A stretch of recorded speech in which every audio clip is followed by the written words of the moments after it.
Ici, dans le centre commercial du secteur Cap-de-la-Madeleine à Trois-Rivières, un bras de fer oppose un commerçant à Métro, l'une des plus grandes chaînes alimentaires au Québec.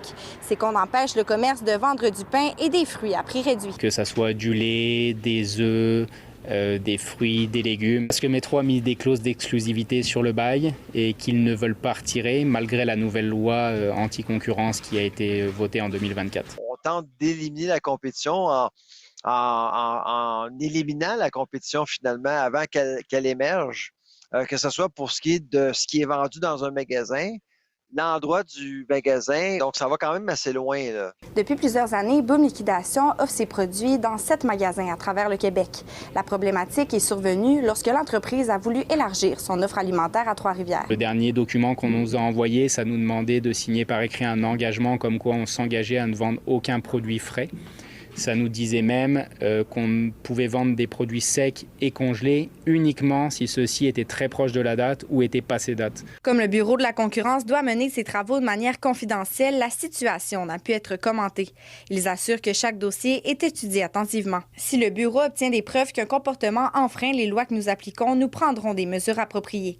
Les contrôles de propriété visant des concurrents peuvent soulever de nombreuses préoccupations en matière de concurrence.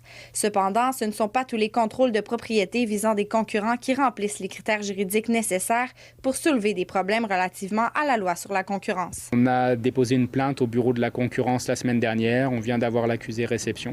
On espère que ça suffira pour faire reprendre raison à Métro avant qu'on se lance dans un processus avec des avocats. Il y a une loi depuis 2024. Les clauses restrictives sont interdites. Mais dans mon cas, pour ce qui est de comment moi je vois les choses, c'est que c'est sûr que c'est pas la première fois que Métro fait ça. Le chiffre d'affaires du magasin Trois-Rivières demeure bien inférieur à celui de ses autres commerces. Sans changement, le propriétaire peut craindre pour la survie de cette succursale. De toute façon, comme on se considère dans notre bon droit, nous, on va commencer dès la semaine prochaine l'installation de réfrigérateurs, puis emmener tout ce genre de produits qu'on nous interdit de vendre pour les offrir à notre clientèle, puis leur permettre de faire des grosses économies. On est quand même dans un quartier qui est assez défavorisé et je pense que tout le monde aurait à y gagner. En 2021, au Canada, on avait 22 supermarchés pour 100 000 habitants.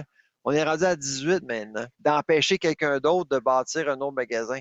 Puis ça, c'est vraiment le côté noir de la distribution alimentaire qui est de plus en plus exposé, et c'est tant mieux. Le propriétaire aurait tenté plusieurs discussions avec Métro, mais les deux parties ne sont toujours pas parvenues à trouver une entente. À Trois-Rivières, Coralie Morancy, pour Nouveau Info.